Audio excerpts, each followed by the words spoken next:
How clearly I recall that caravan, the Theatre Romani, with meager wagons packed with painted skies and canvas castles roaming Europe. Just another troupe of roving players, bringing to the towns a glimpse of tinsel grandeur and romance. Oh, yet how deeply I remember this. For although a stranger to the world of theatre, indeed a gentleman of means and station, yet I followed them, this Theatre Romani, followed them from town to town, performance on performance, compelled by beauty beyond a poet's words, by mystic loveliness that bore the name Liala. Romani, why do you think that stranger has been following us since Florence? Because he loves the theater, I suppose, huh? Because he loves Liala, you mean? Every one of you has been in love with her, at one time or another. Yes, but none of us has a carriage, or a coachman, or diamond rings, or a different suit for every day of the week. Let's face it, Romani. Yes, Geraldo, women love the luxuries of life. After all, we were 5 days in Sorrento, and he came to 4 performances. What's so strange or extraordinary about that, huh? What you are really saying is that she's in love with this fellow?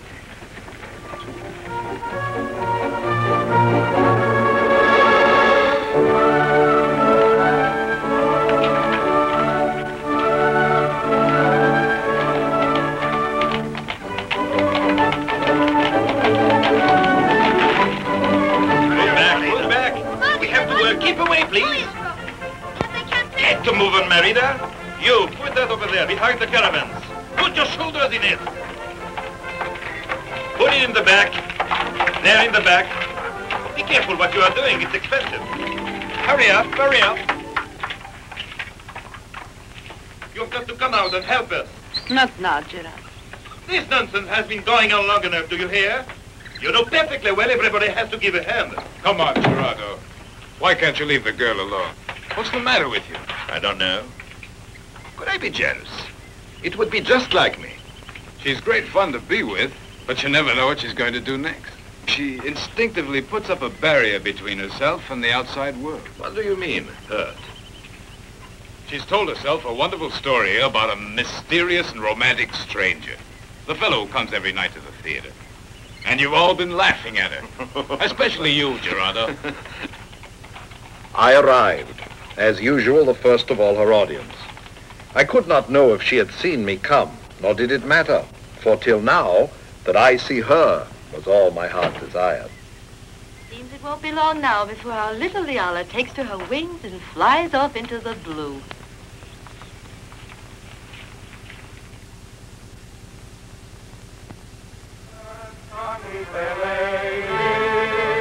We pray together to hear the story of Genevieve and Siegfried of Brabant.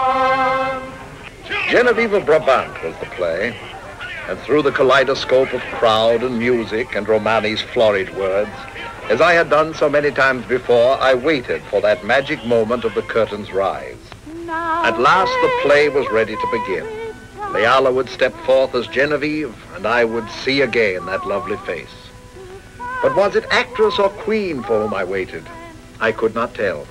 I only knew that in that magic moment, all the tawdry trappings of the stage faded away, transformed beneath the spell her beauty cast into a world of wonder, rich in passion, of a time long past when saintly Genevieve endured the lonely months at Brabant, while Siegfried fought to drive the Saracens from Gaul. Genevieve, who wore her coronet more like a halo than a crown, was tenderness and grace beyond compare, compassion in her eyes, and in her heart, the faith which is the fabric of a saint. Stand back! Wait your turn!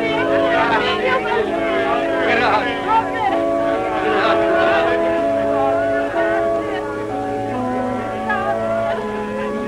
Door has opened again. It's healing. It looks much better today. It'll open again. The godless Moor has crippled me for life. Have faith. Through suffering we shall be blessed. May you never know suffering, Countess Genevieve. Only joy. Joy has left my heart since my husband went to war. Yet lighten your heart with thoughts of his return. His return he must.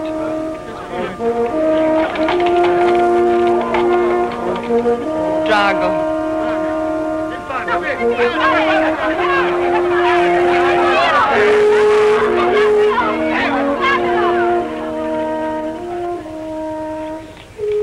Drago, you're back. Where's my husband? Has the war ended? My lady, the war continues and the Count has yet pledged to it. But he was well when I last saw him. And when was that, Drago? 6 weeks ago, but it seems years. 6 weeks? With war in the balance, you loiter away from the battle 6 weeks? There were reasons. What difference? Tell me of Siegfried.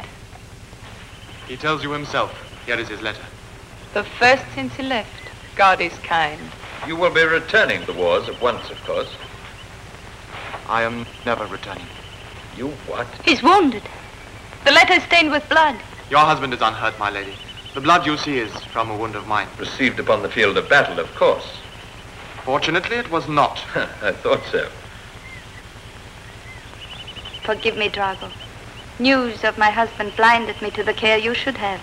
I'm quite well now, Lady Genevieve. Thanks to the kindness of one like yourself. That accounts for the 6 weeks. Must have been a most interesting experience. More than that, it was a revelation. I was wounded and was awakened in a cave. A Moorish woman was attending my needs. Seldom have I seen such kindness, such charity. Charity? From a Moor? Why not? Is a Moor the child of another god? You surprise me, Lady Genevieve, with your husband's life in danger. The Moorish woman's husband is likewise in danger. She prays that some Christian lady might return the kindness she had shown to me. What impudence. Perhaps to some. To me, she revealed a truth. I swore upon my honor never again to draw sword against her people. How can there be honor between Moors and Christian knights? Is it Christian gospel, Sir Knight, to convert the unbeliever with fire and sword? Or is it upon the symbol of love and peace that our faith shall rest? If others shared your goodness, blessed lady, the world would soon stop its senseless slaughters. I only know that love will triumph over hate. That is why I serve here as best I can. And it is why I must remain here, to atone for former wrongs with peaceful pursuits. A coward's curse. You have my blessing, Drago. May deeds of faith follow in your path.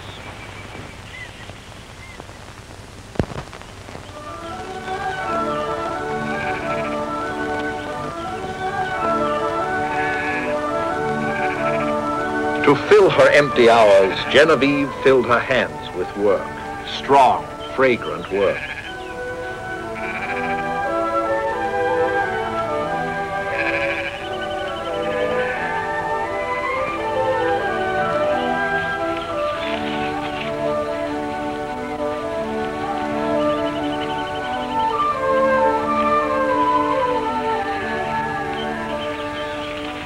The harvest will be good this year, Drago. We have much to be grateful for. Yes, Lady Genevieve. Gazing here upon these fruits of labor, a man feels very different than when he stands upon the field of battle. But you ought not to be working here with the peasants. Why not? It's not long ago that marriage took me from my people. I'm still one of them. But you are a countess. You know how Golo feels about such things, and the Count left him in charge. Oh, Golo wouldn't understand. I was working in the fields when the Count first saw me. You know, I think he married me because I worked faster than others. Take care. I know you are with child. Great will be Count Siegfried's joy when on his return he finds not only his wife, but also his heir. You were back a few days and you found out my secret. My maid, she must love you very much to break her oath of silence. My lady. Don't worry. I understand a woman in love.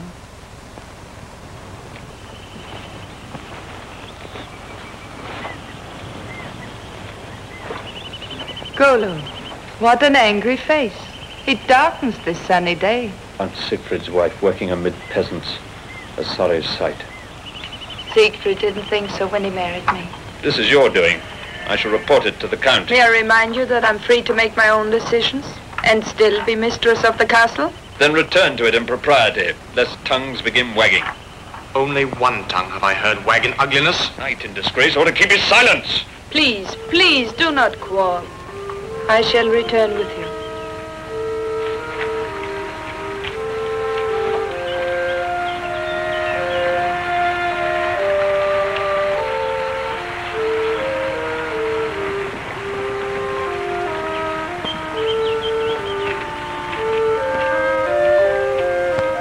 Genevieve, forgive me. There's nothing to forgive. No, do not draw away. I never saw you this way. You never really looked at me. I looked at you as a friend. But now, I do not like what I see. No, no, please. You don't understand. Genevieve, my love. You're mad. No, Genevieve, I'm sane at last. I've waited long to hold you in my arms, to tell you of my love. But you're Siegfried's friend. He left me in your trust. Trust? What is trust to him? Valiant glory upon a field of battle.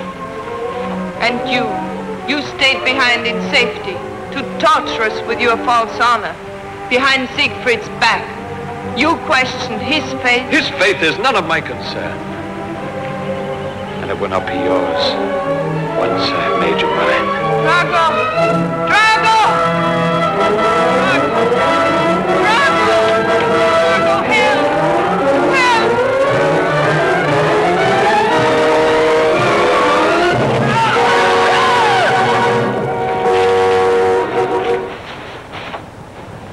Drago. Lord, have mercy on my soul.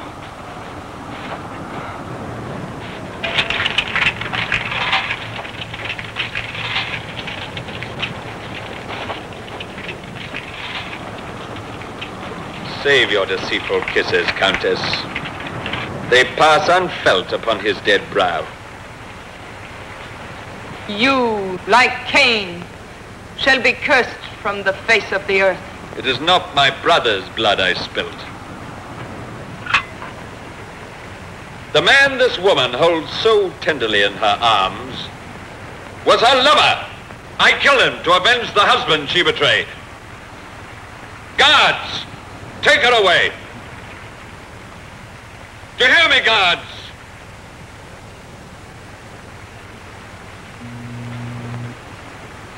This isn't happening to me. Good people, tell me I'm dreaming. Hold. The wanton is unworthy of your pity. Take her to the tower, guards. There to await her husband's judgment. No. No. He lies and kills. No one knows it better than he. He's as evil as we're innocent, so help me God. Guards, you heard my command. Take her away.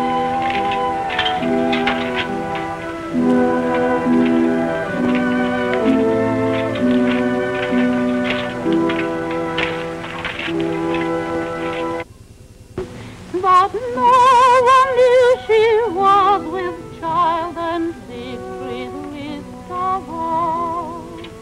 When Carla went to leave the path with faith report of faithlessness, come Siegfried thrust in Vala's word to judgment. Get up and eat.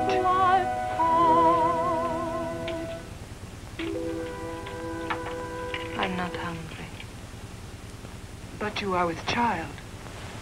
My child. It will be born in prison. Golo ought to be told. You promised not to tell him. No, but how long can it be a secret? I beg you, don't tell him. What is that noise? Count Siegfried has come back. You didn't tell me. Oh, my Lord, I thank thee.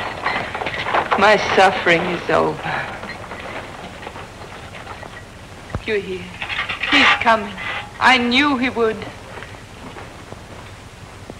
You. Always you. For the last time. Leave us.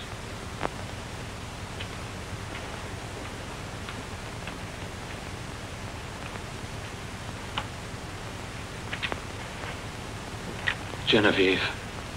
Let me see my husband. He doesn't want to see you.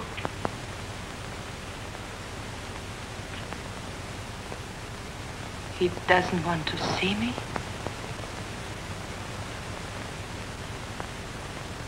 Did you tell him I was dead? No, he knows you are alive and in this tower. You lie. Golo, have mercy. Bring me to Siegfried. It's too late. Flight is your only escape. We could escape tonight. I can redeem my sins towards you, Genevieve. Only let me love you. Don't touch me.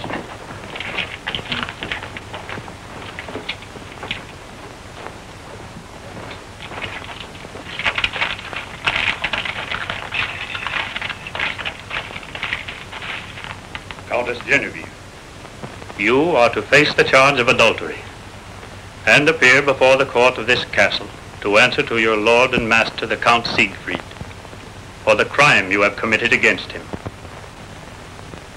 Are you ready?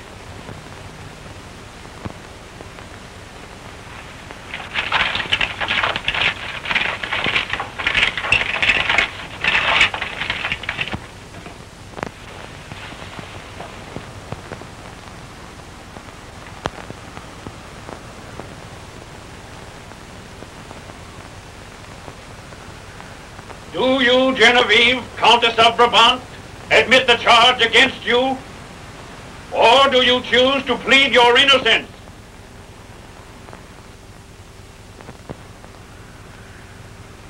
You still refuse to speak? You have nothing to say in your defense. There are wives who wait years while their husbands are at holy war. Yet for you, 4 months were too long. Don't you understand? By not defending yourself, you forced me to believe what Golo said. Now I know why Drago refused to fight on, though he was young. Yes, too young to die. The first words you speak are of him. Of whom else shall I speak? Of Genevieve? She is dead already, for you no longer know her. My lord, let us make an end of this.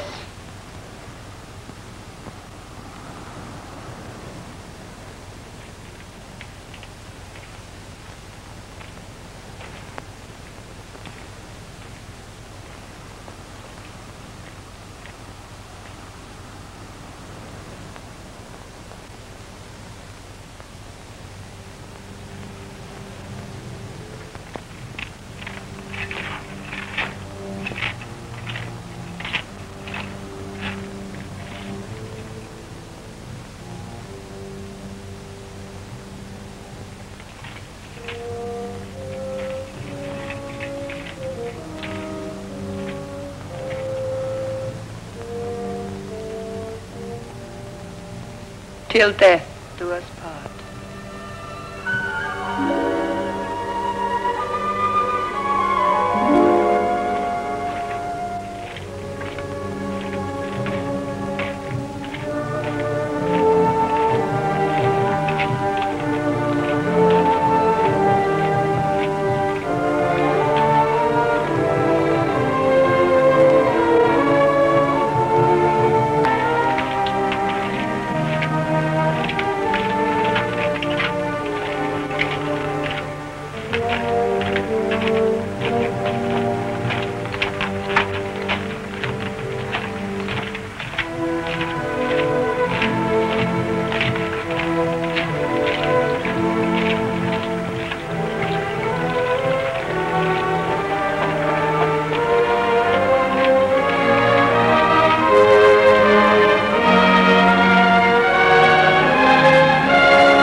Grace will have the goodness to step forward.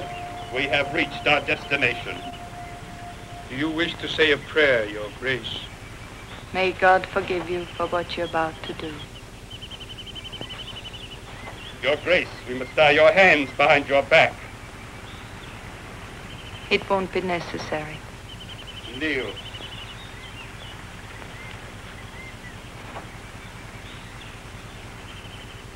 Don't do it. Should I die myself? She is judged and sentenced. These are my orders. Let her go. I swear she isn't. We cannot hope for salvation if we let her die. The Count does not care for killing an innocent woman and are damned for eternity. Let her live. I cannot do it. Your Grace, hide in the forest. Good men. God has moved your hearts. My child will be safe. You must never come back. I shall not. May the beasts of the forest be kinder to you than men have been. You. Here. You must swear upon the cross of my sword that this woman is dead. We swear.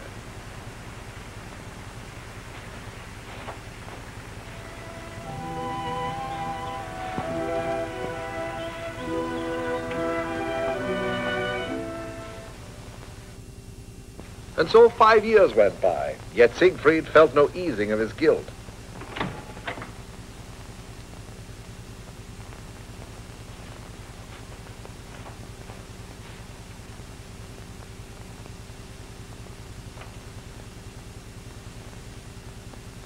My lord, this is the night in which all your servants celebrate the birth of the child of Bethlehem. Song and joy fill the poorest hut in your domain. The castle is silent, noiseless.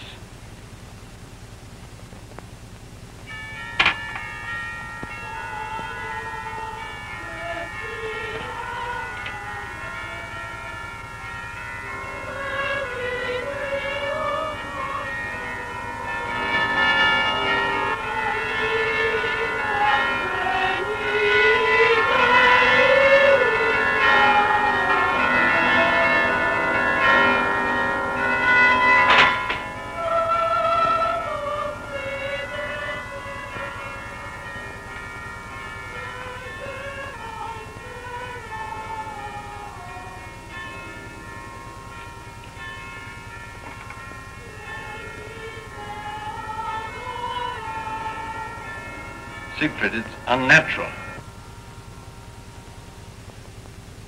Leave me alone.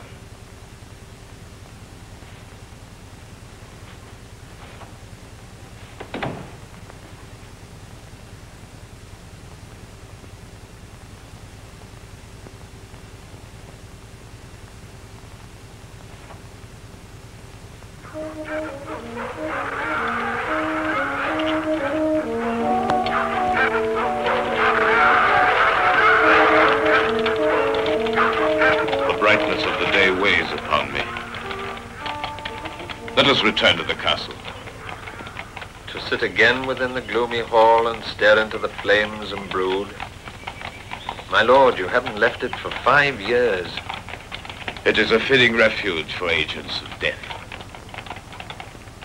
Is it 5 years? 5 years since she went to die. Without a pleading glance and without fear. She went proud, like a queen. Can you explain that, Golo? I've explained it all. Why do you keep me near you day and night to repeat proof of her guilt? Because every other face looks at me with reproach and sorrow. She died by your command, not mine.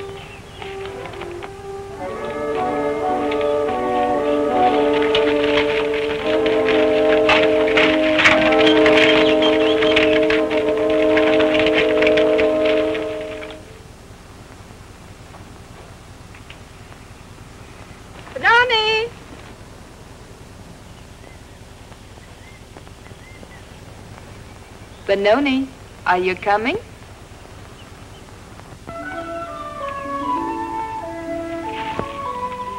All the deer are running. I'm hungry, Mother. Oh, you are?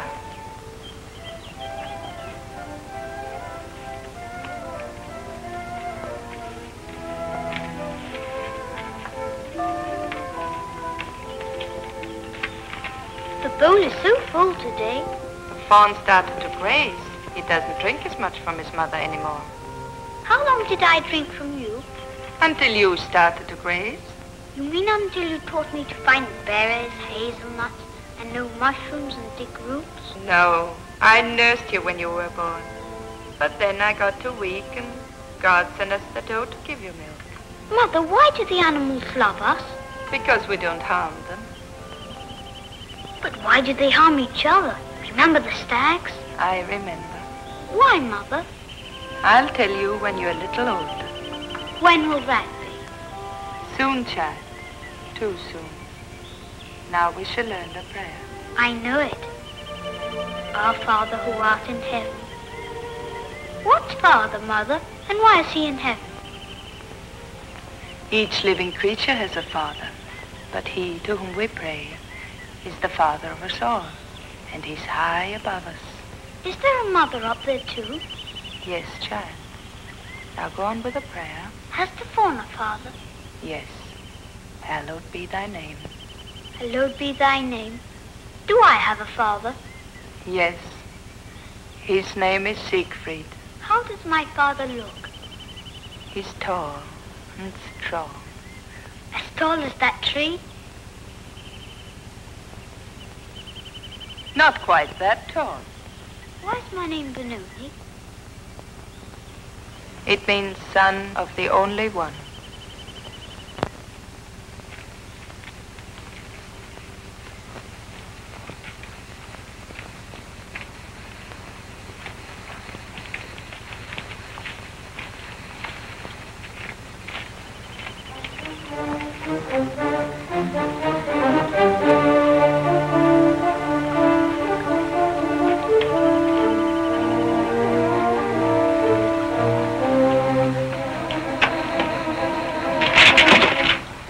Between the deer and my throw, I had a sudden kill. A sudden kill indeed. Right at my back. My lord, I was aiming at the deer. You're lying, Golo. Behind me was death. Death? You speak of nothing but death. It is here with us now. Either for you or for me. Now, man, let us have truth. And then let it be the judgment of God. Judgment first.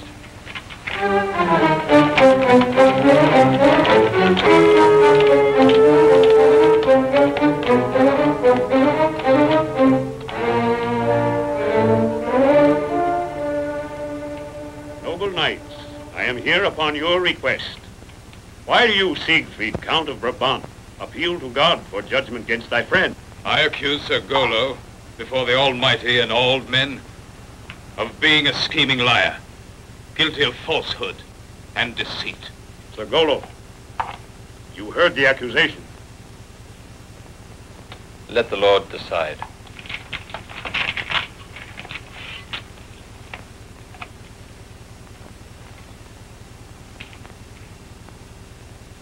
God will be the judge.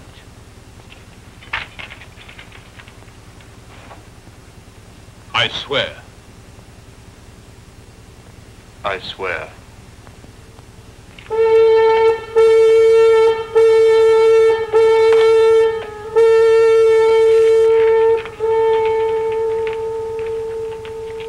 These are the rules. Your seconds will shoot an arrow to mark the place whence you will start against each other. Remember that you have been assigned only 3 arrows each. Thereafter you will fight until one or both be slain.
You shall not die until I have the truth.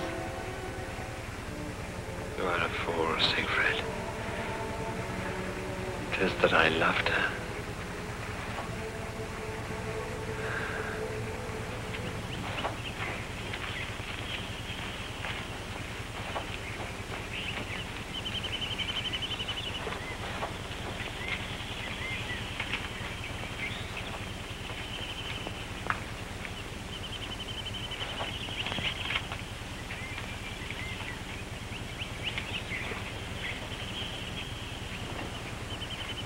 I knew you would come, but you're not as tall as the tree.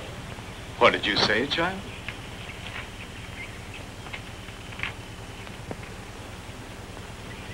I said you're not as tall as the tree. Where do you come from? Who are you, child? I'm the son of the only one. My name is Benoni. Benoni. And you live here in the forest? You and your doe? And Mother. Don't you have a father?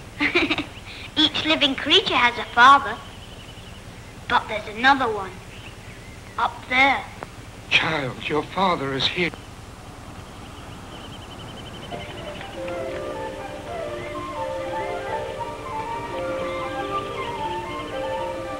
Why did the boy run away? My lord, if this is what I think and hope, then truly we shall know God's will.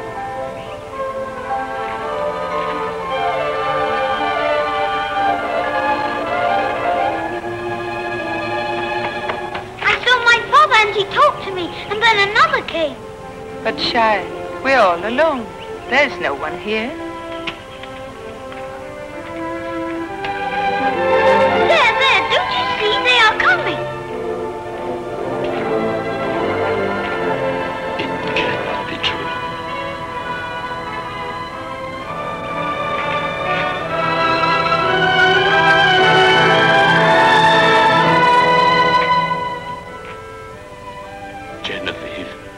Say that it's you. It's I, Siegfried. And this is your son.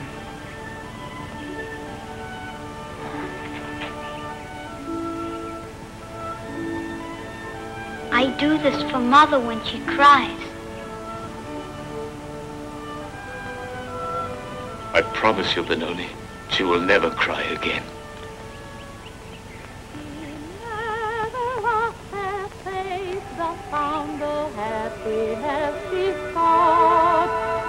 Keep in mind our ears to come the tale of Genevieve.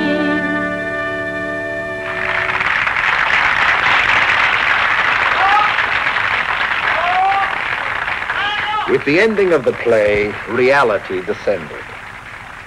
But my heart was high, intoxicated with a man's desire to have and hold.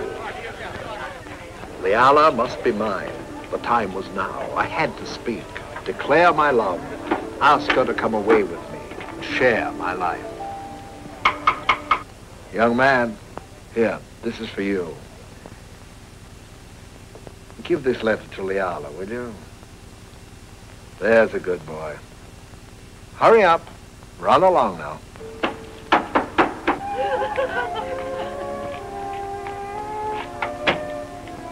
Leala, I've got a letter for you. Thank you, darling.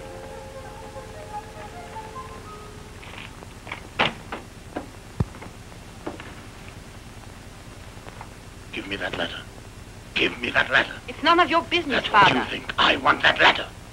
Please, Father, there's no reason to get excited. Sit down, and I'll explain everything. Well, it was about time. You kept us all wondering, worrying. You must admit that I have been very discreet. But I have a right to some explanation. You must tell me what's the matter with you. Up to now, the theater was my life. You're tired of the theater because you're in love with that stranger. Why it had to be him? Why not one like Giuseppe or Gerardo, one of our world? If you're not reasonable, I'm going to leave right now. Would you have the heart to do it? I thought you were happy with it. You do not understand. Sooner or later it had to happen. Leave me alone.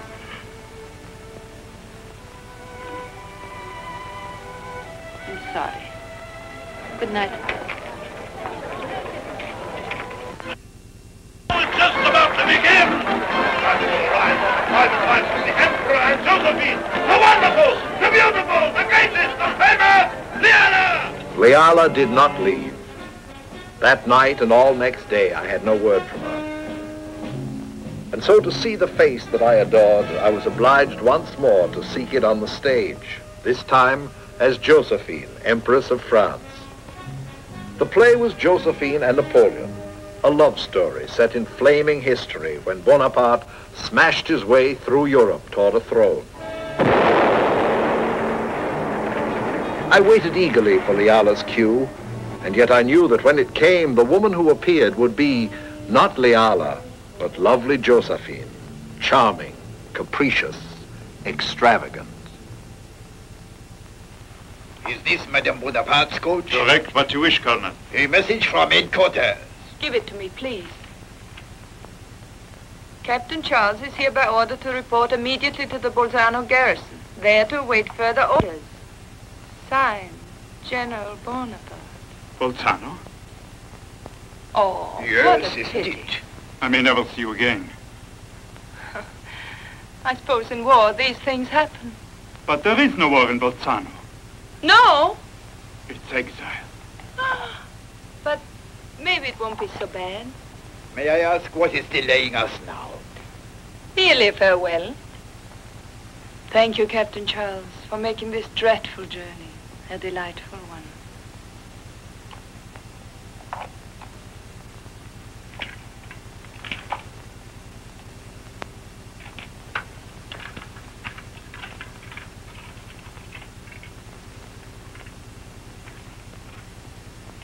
Colonel Leclerc, why don't you sit beside me? My husband must have guessed I might be bored with the company of a young officer.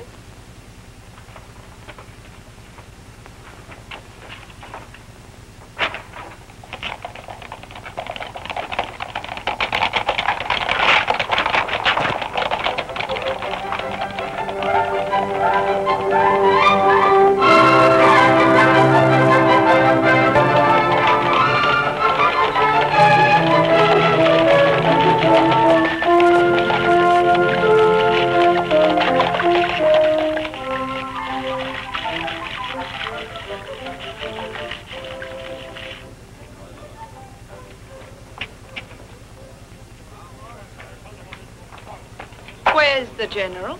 In his room, madame. Will you follow me, please?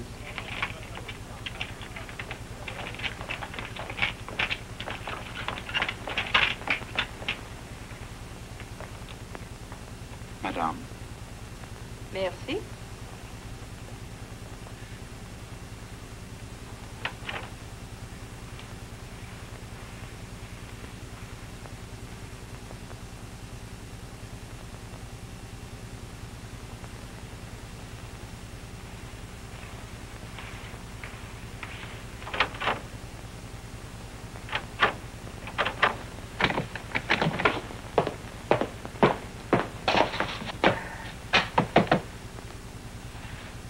Napoleon, are you there?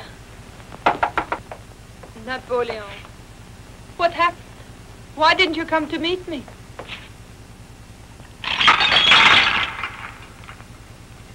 You've been hearing gossip about me. You believe what my enemies say.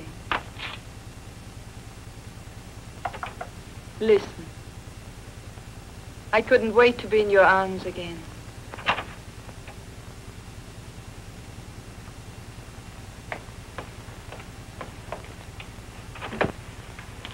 To be with you at last. I've been so frightened. Shameless woman. How dare you pretend? I know everything. You can't outdo us. Bah! I rushed from the battlefield expecting to find you here. And this is my reward. Your reward? What about me? Risking a journey through war-torn countries. Yes, indeed, madame. I exposed you to frightful perils. A ball in Toulon, a masquerade at Lago di Como, a party in Torino. But I did it all for you. The Italians were only expressing their gratitude to you. And whose gratitude, may I ask, was that young fool Captain Charles expressing? Do you know what I have suffered? No news from you, no letters, nothing. The sleepless nights I have spent while you were dancing with your lover, I'll have him court-martialed. I have no love. I've been miserable. Ever since you left Paris, I lived almost in seclusion. That is not the report I received, madam. Report? You spy on me. I shouldn't have come here at all. You made love to him while I fought bloody battles. Married only 2 days when you went away. The one thing I can't bear is a weeping woman. For heaven's sake, stop it! Dreaming for 6 long months of our honeymoon. And what do I find? A general instead of a husband. Soldiers and spies. You never loved me. For you, I conquer country after country. For you, I rush from victory to victory. My thoughts always with you. Your portrait always in my heart. I'm sure you never even looked at mine.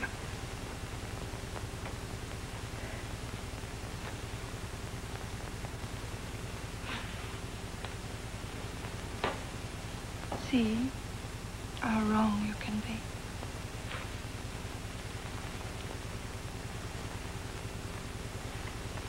Forgive me, dear. I love you. Oh, Josephine. There is no other woman in the world like you. Don't answer. I must. It is a dispatch from General Berthier. I've been waiting for it. The Austrians are reorganizing their troops.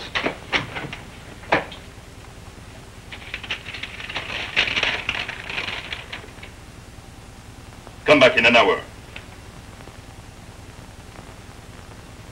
Now, come back in the morning.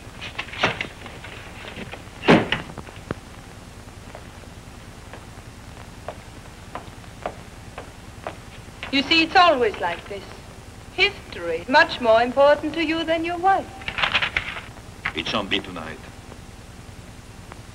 Love me, Josephine. Love me. And I will make you the most envied woman in the world. You have kings and emperors waiting on you. I don't want that. All I want is you to be pleased with me. Strange as it may seem, With each passing month, the star of Bonaparte ascended. No one dared resist.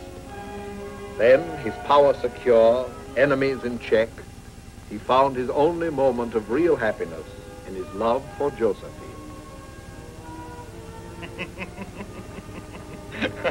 Good morning, Your Majesty. How can you laugh at a time like this? When I, a girl from Martinique, am fitting crowns on my head. Josephine, Empress of France. And I told you with the name of Bonaparte, you'll never get anywhere. And I told you that you would be the most envied woman in the world. I don't want to be envied. I want to be loved. I like this one best. No, it's much too small. It looks like nothing. This is the one. How heavy it is. Destiny must be faced with courage. We've been so happy these last years. Why can't we stay this way? My dear, with Austria surrendered, Germany collapsed, the Tsar defeated, all these years of victories, I shall be ruler of the continent. To rise so high makes me dizzy. It's nothing. Just the excitement of the coronation tomorrow. You'll feel much better after it's over. Perhaps. But it's difficult to imagine. I, Josephine, Empress of France. Josephine, I have such dreams. Dreams for both of us. I intend to wed Europe into one solid unit. Under one banner, one emperor. And while you're about to do it, what am I supposed to do? There will be important duties for you, too. What can be more important than to be an emperor's wife? Being an emperor's mother. We must have heirs. A son. Europe must have a dynasty. You and I must create a monument that shall live for 1,000 years.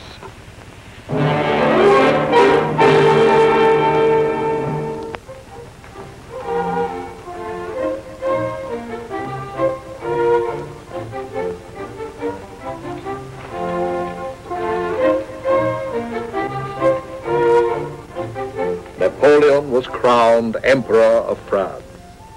Yet at the crest of glory, triumph had a hollow sound, because his ambition killed his love for anyone but himself.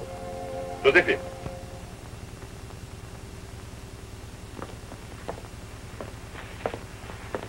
I have some matters to discuss with you. Oh, not now. Yes, now. Oh. Some more gossip about me. Oh, forgive me. I am frivolous. I love dancing and extravagance. But you see, I'm a little older than you. Oh, not much, but still. It comforts me to be admired. Isn't it enough that I admire you? You? But you're always so busy.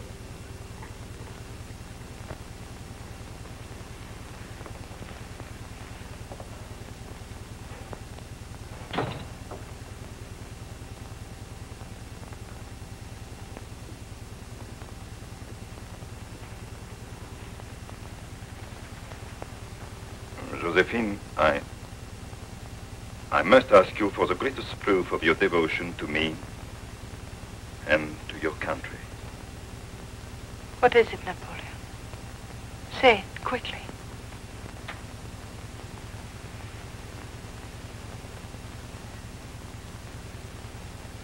So it is true. You want to divorce me? I cannot bear the humiliation of being the only childless sovereign in Europe. Who is it? Have you decided? How could I? First, I must be free. Is it the Russian or Mary Louise of Austria? Is she pretty? Women may have other virtues besides beauty. Being born a princess is no virtue. It's an accident. Josephine, please. Painful as it is, we must part. I shall obey your wishes. If you knew what torture it was, this choice between my love for you and my duty. But you have made your choice. I must have children. A son. The crowned heads of Europe will accept me as their equal if I marry one of their daughters. What makes you think marrying one of them will make you an equal? They'll always see in you that little upstart from Corsica. Not when my son is of their blood. They may even stop making war on me. Never. They're leading you into a trap. Oh, Napoleon, you're blind. There is no choice. It is a price of greatness. You must accede to a divorce. Haven't I always understood you? I understand you now.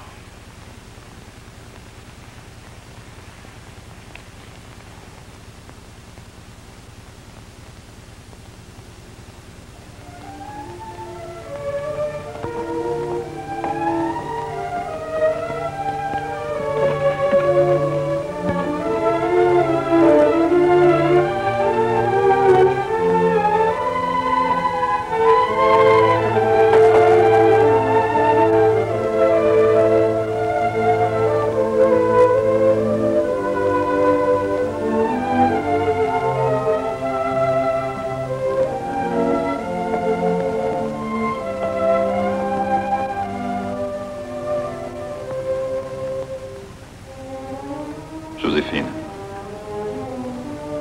I have come to say goodbye.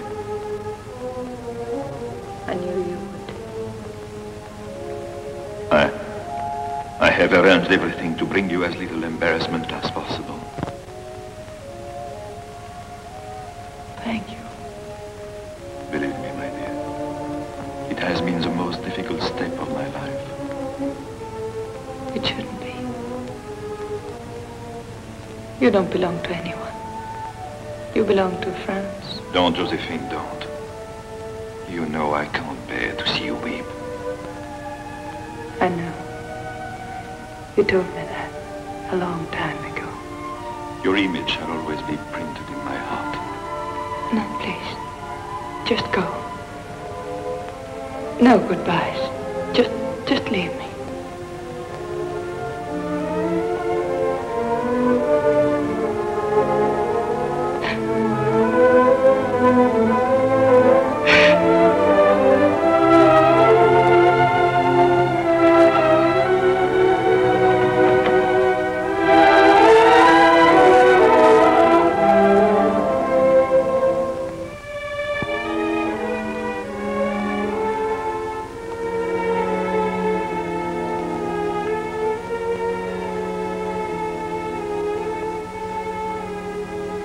Their child is expected any moment. I can see him, pacing up and down, wondering if it'll be a son.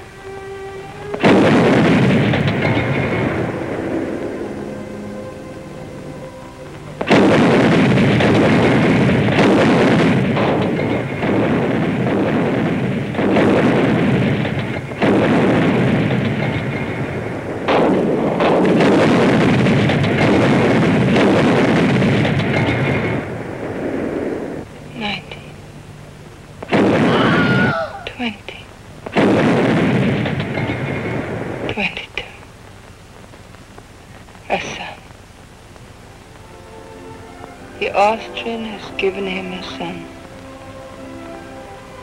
Now he will love him.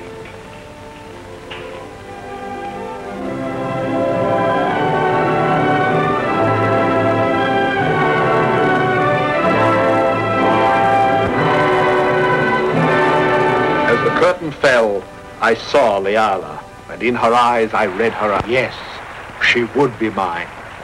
When the theater was closed, I found her waiting and carried her away with me that very night. Didn't Liala say anything to you this morning? Not a word. I dropped a stitch. Marita, did Liala take anything with her? Not a thing. I searched her room. Yes. Look, all of you. Let's get everything ready for the show tonight, as if nothing had happened. Liala will be back. She'll be back, dancing on the sea. If he doesn't stop his infernal yowling, I'll break that guitar on his head! Right, we'll play tonight. It is just that Liala won't be here, that's all. Come today. No, he's out of the question. But why? Who's going to play Helen? Maria could play Helen. Oh, yes. Do you think I could remember the lines?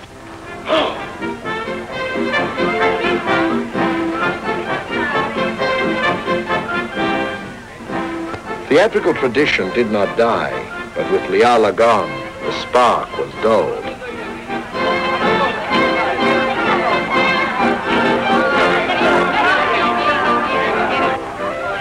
That's how Liala liked to be catted. Look, she's here. It's her. Ladies and gentlemen, today, look up, the show is just about to begin. And as the time drew near for the performance, I sensed Liala's restlessness and knew what must be done.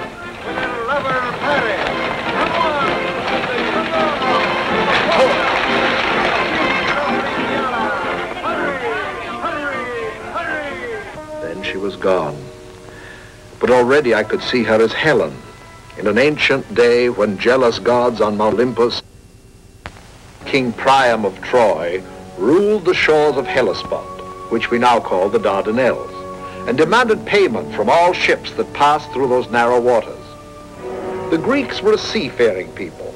Many fell heavily in debt to the Trojans, and Priam, impelled no doubt by Venus, sent Paris to the king of Sparta to discuss the debts.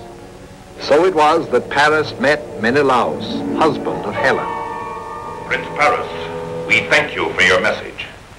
I know I speak for all of us here when I say that these tributes of money which Troy has been asking of us are ruining our commerce, bankrupting our treasury. I wish my mission had been more to your liking, men of Greece.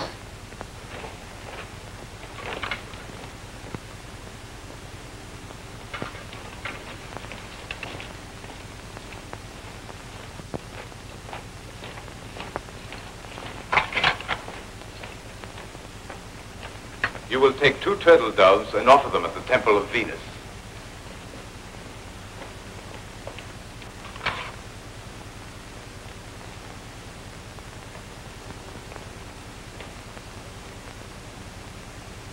Royal Menelaus, what shall we answer? We shall say no. And again, no. It is not difficult to say we are brave men. But Priam... As vessels in a powerful army. Royal Menelaus, you think Sparta will be alone in this? Sparta must not be alone. If we act with cunning and purpose. You have a plan, Odysseus? The beginning of a plan. Good. Paris had never forgotten the promise made to him by Venus. But as he lingered in the palace gardens, he he could not know that Venus even then was guiding him to his appointment with destiny. And that destiny had a woman's face.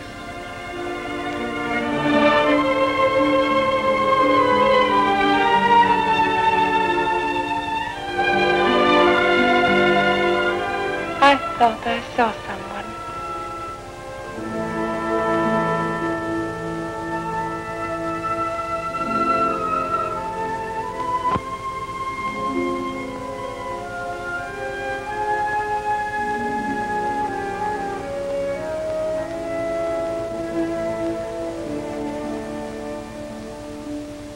First, we must gather all the kings of Greece to our cause. Such a task may take several weeks. I cannot let Paris depart without first knowing their response. But Menelaus, Paris has already said that he can wait no longer than 3 days for our answer. The power lies with you to keep him here. Your wisdom and skill in guile is famed, Odysseus. But what magic have I to keep Paris here would he not wish to stay? The magic that has charmed the princes of all Greece, Menelaus. The beauty of Queen Helen.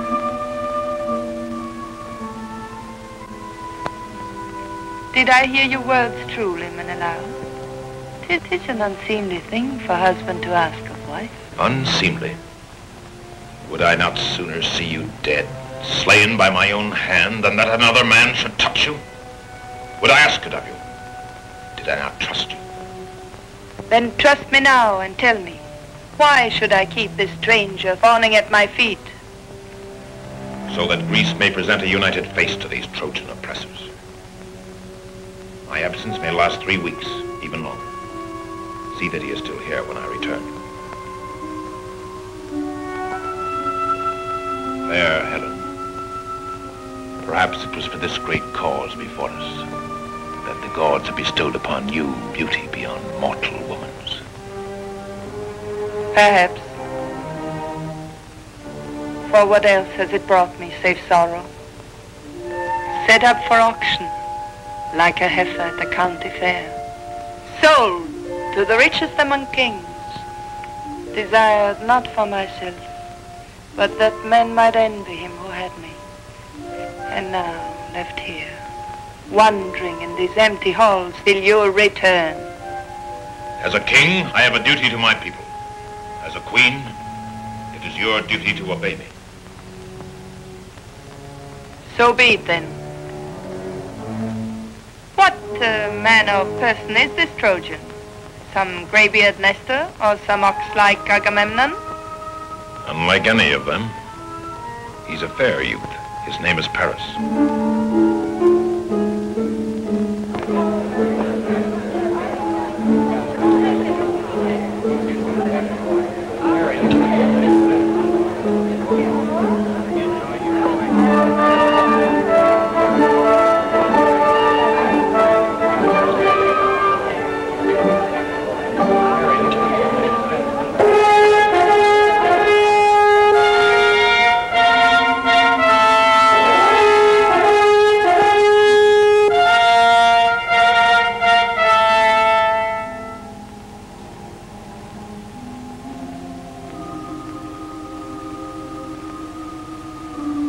My eyes seem to gaze on Aphrodite rising from the sea.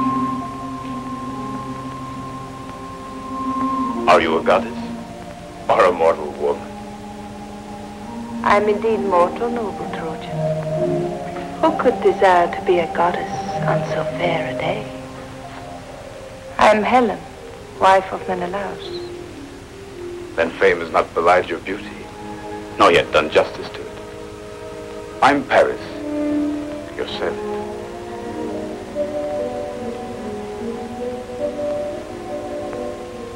Your mission to my husband has forced him to seek advice of other states. Yet he begs you to remain a guest and help me spend the hours till his return. I would like to stay, fair Helen, though I wish the gods had let me find you as a maiden and not as a wife in her husband's house. Come, Paris.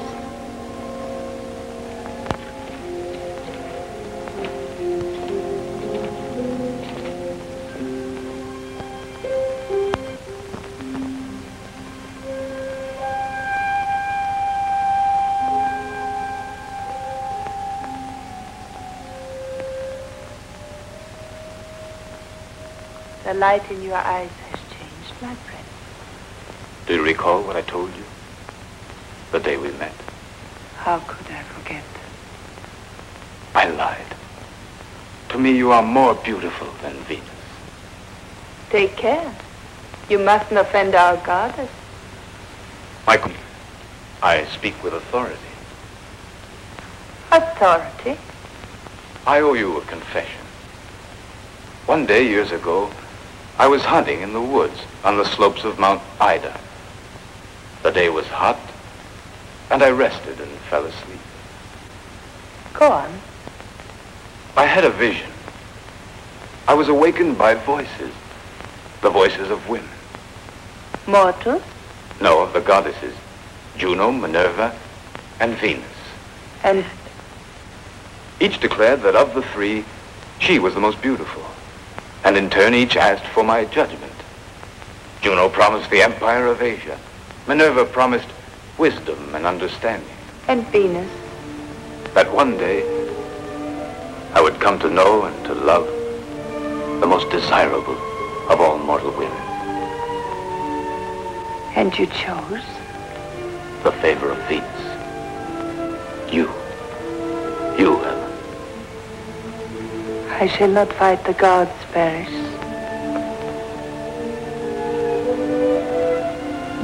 The day I chose Venus, I marked the course of my destiny. When I saw you, I knew.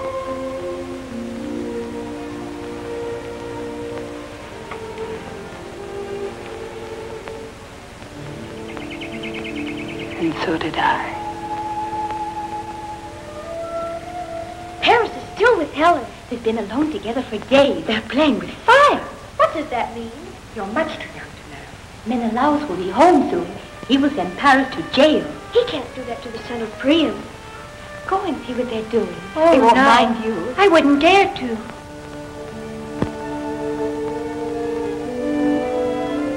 Go on. What are you afraid of? Go yourself. Take the vase and pretend you're fetching water. Yeah, no. Go on. Here now, take it. Why me? All right. I'm going.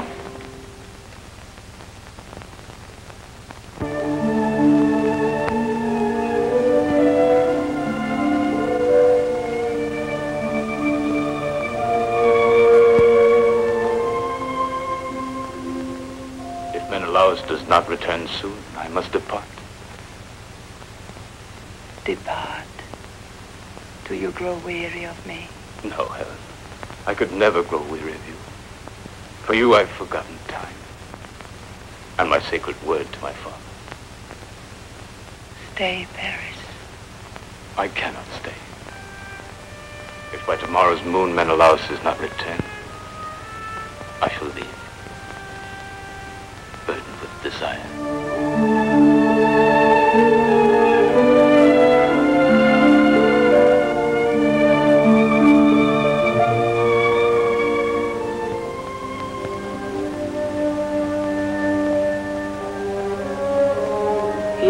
Say farewell, my prince. And here I shall return in lonely days. Since in form and face he does resemble you. What god is he among the Greeks? He is Dionysius, the giver of the grain. At each year's vintage, peasants come to honor him, and maids with clusters of grapes in their teeth.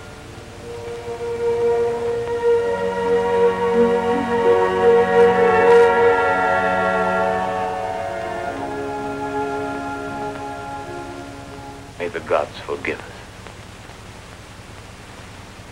Did I will to desire you? Did you not strive against desire of me with every heartbeat throbbing unto mine? Was it our will? What then have the gods to forgive? That we forgot honor for the space of a blinded instant. Your husband's honor. Do you know why Menelaus made me hold you here? Hold me here? I know not why. So he may prepare against the sudden war with Troy. Then, radiant Helen, you shall be the first hostage of that war. To Troy and me.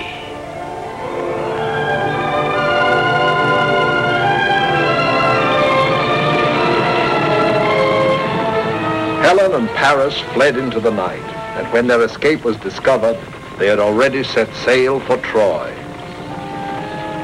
Love sang in their ears, deaf to the wrath of Menelaus.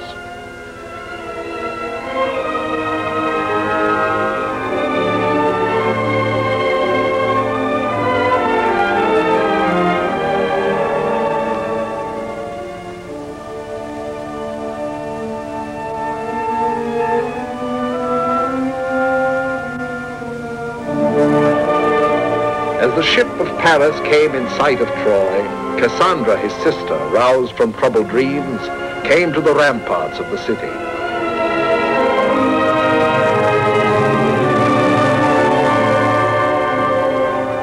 Apollo, god of prophecy, had granted to Cassandra the power to see into the future, and overwhelming fears writhed in her tormented mind. The sight of Helen caressing her brother's shoulder stirred visions of endless conflict.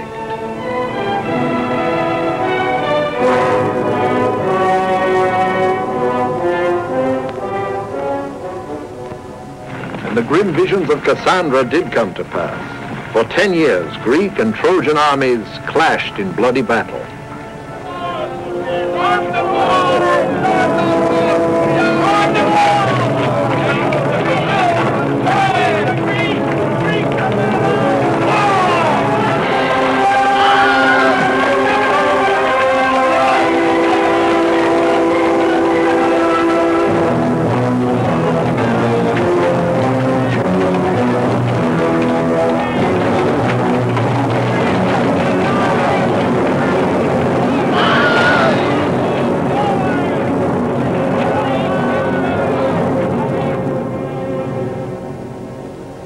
A herald of Menelaus approached the walls of Troy to seek an audience with King Priam.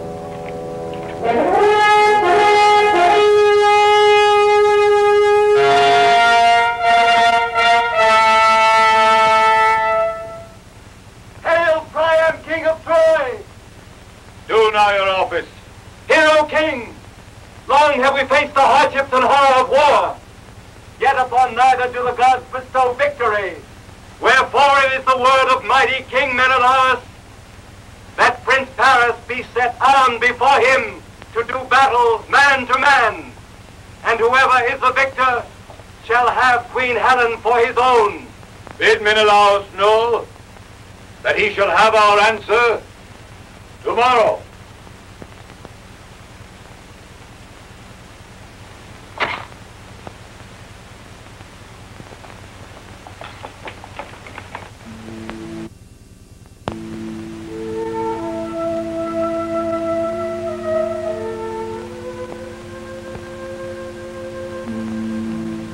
It may be that the presence of death's dark shadow sweetens love.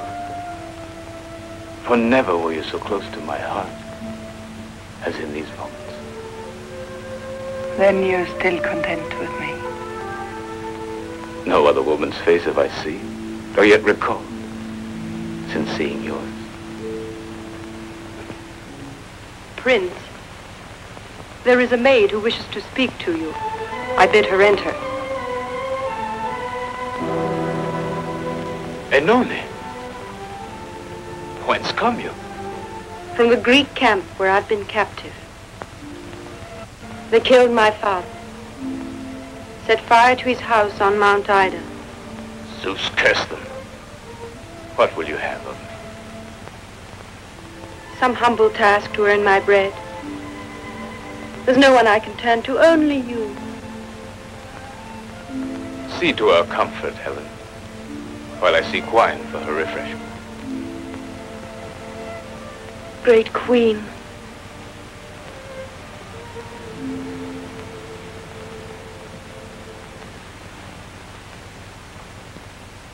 You're fair to look upon, Enone. When did you know Paris? When he lived among the herdsmen on Mount Ida. Ofttimes he sought me in my father's house.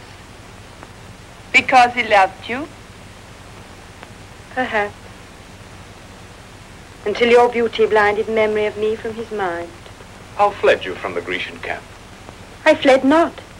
Odysseus bade me go in peace. Odysseus? Yes, I healed a wound upon his sister's son, which none among the Greeks could cure. Great fame has she for healing skills with herbs and balsams. Odysseus, likewise, is famed for guile and strategy. Has he sent you to spy on us in Troy? I am a Trojan maid, my queen. Stay then. Hail, Hector, my brother. What has befallen? There's word from Menelaus bidding that you meet him man to man, with Helen as victor's prize. Then the Greeks will accept final peace and depart for their distant homes. I do not fight afoot with sword and spear as Menelaus, but with javelin flung from a racing chariot. How then can I meet him man to man? Is there no strength or courage in your heart? Of men that shun dishonor, more are saved than slain. But fear brings neither glory nor safety. I do not fear Menelaus. I bid you not to fight him. For unaccustomed to his spear, you will fall before it. You know the truth, Paris. This was the face that launched 1,000 ships to burn the topmost towers of Troy. Queen, if you hold Paris in this hour, then it is for you the plains of Troy be soaked with Trojan blood. Enough, Benoni. I will fight with Menelaus man to man.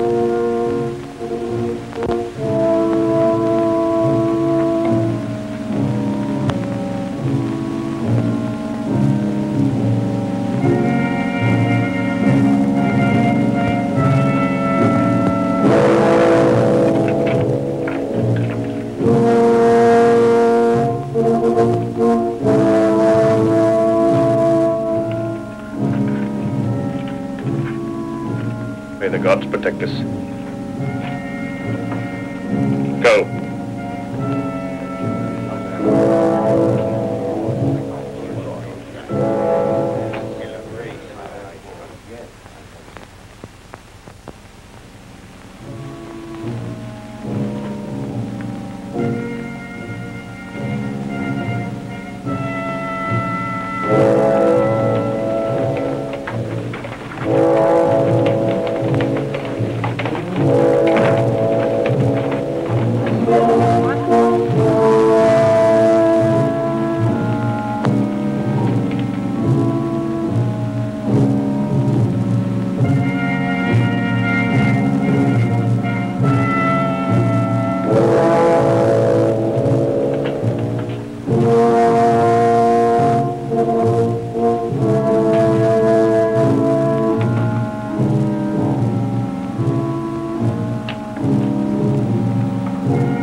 both still live, then neither is victor.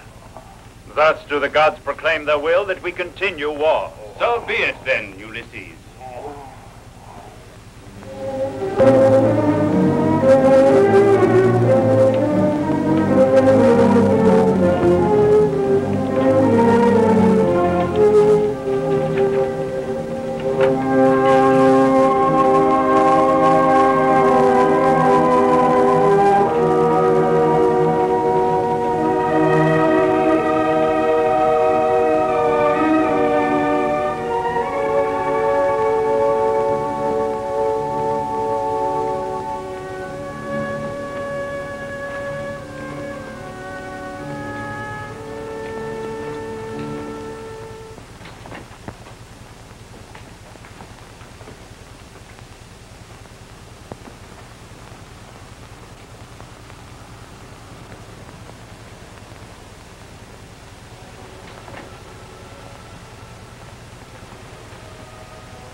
Oh, live, dear love.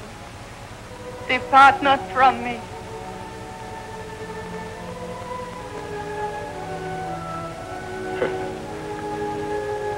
Helen, no longer do my eyes behold your face. Zoe! Yes, mistress. Is there no word of Anona? No one has seen her. Then bid others also seek, and hasten. For now, his eyes grow dim, and his senses depart.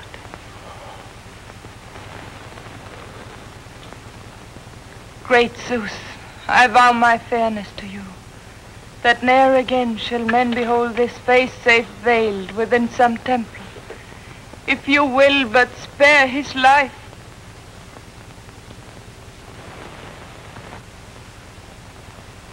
I've come upon your bidding, my queen. Then see him, wounded by Menelaus' blade. Heal him. No, my queen. What mean you? What seek you? Palace, silken garments, jewels? I seek but him. Then heal him. For I've vowed myself to Zeus should bear his labor. Heal him, and he's yours. 'Twould be in vain. Visions of your beauty would haunt him as long as he remained upon this earth.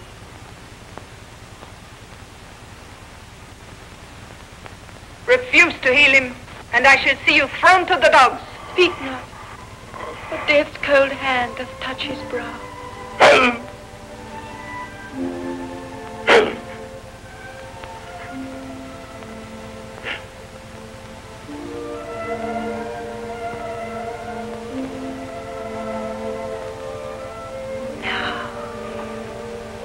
He's mine. Mine forever. A land of shame.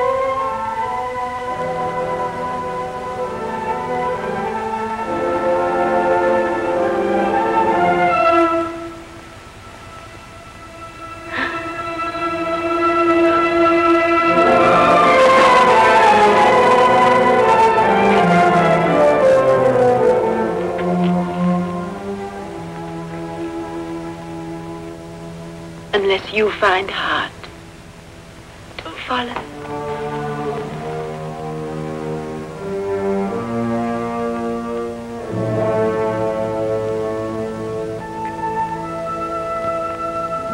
For from this hour, I seek no other fate save death, deep, dreamless sleep.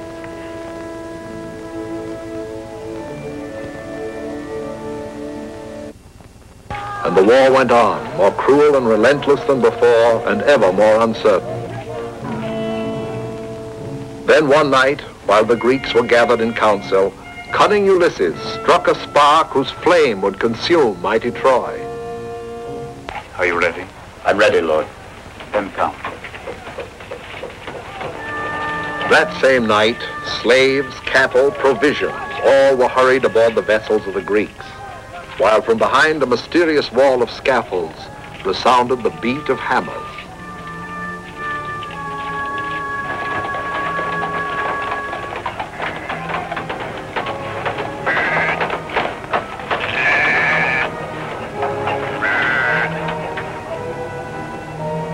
Then suddenly all was silence in the Greek camp, and astonished Trojan guards on the ramparts watched the dark sea of Troy turn white with Grecian sails.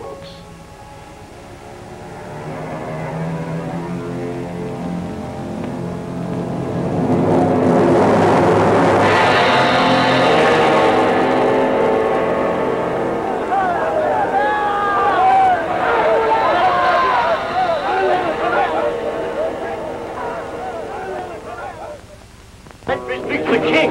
I must speak to the king.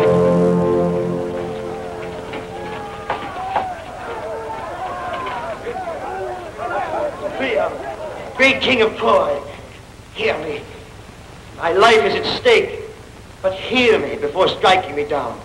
I deserve no pity, great king, yet pity me, even so. Why did the Greeks build this horse? I can now reveal what the Greeks would hide. Hear me, O king. The horse is sacred to Pallas Athena. Pallas Athena? For this act of homage, she will watch over those who built it and protect their retreat. So the Greeks have left to sail home? Yes. The decree of heaven was this. Should the Trojans take the horse into the city, the avenging wrath and sudden curse of Pallas Athena would fall upon the Greeks, and all of their vessels would founder before they came in sight of their native shores. That is why it was built so big. Yes. Therefore, great king, they have built this giant, believing that you and your people would never be able to bring it within the city walls. To the walls! Bring the horse into Troy! The war is over!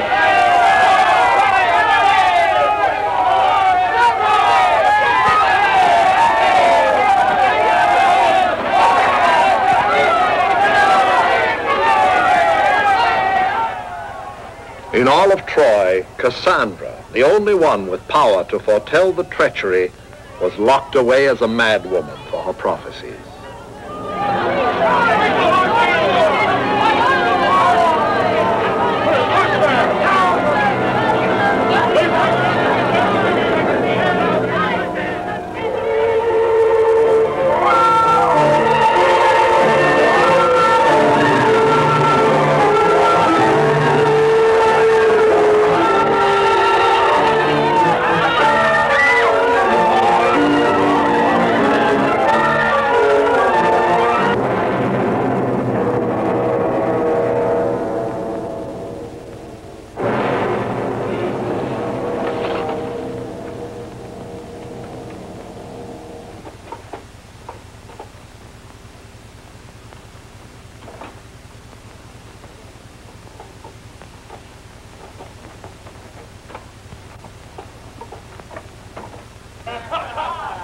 Lucky at war, you're unlucky at night.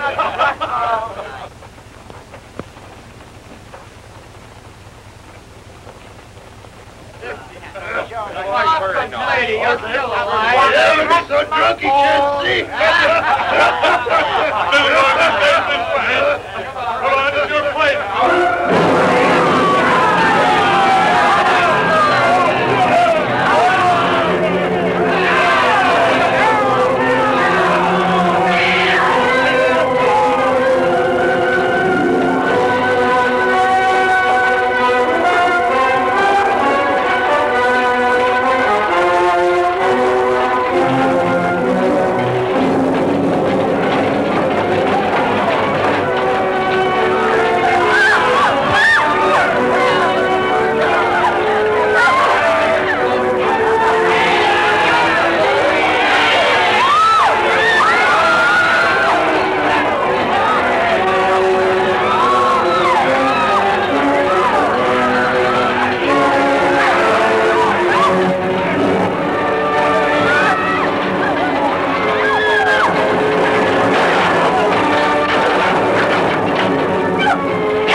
Give him some more.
King Priam.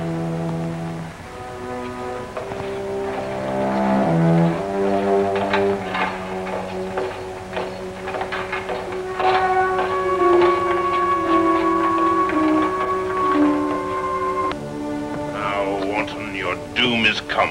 And welcome, Menelaus, for I've eagerly awaited it. Strike, and strike hard.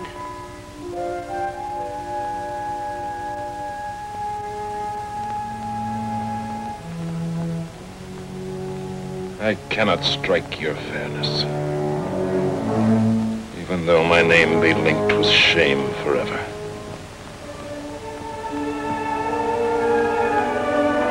With me, you'll return to Sparta.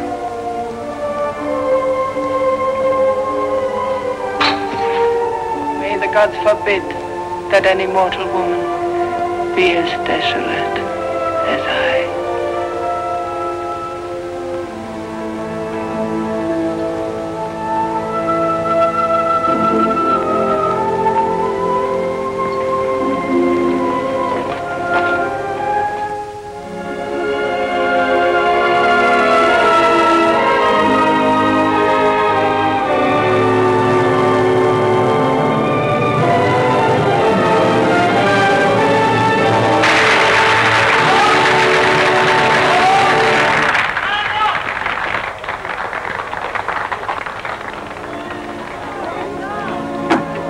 Yes, come in.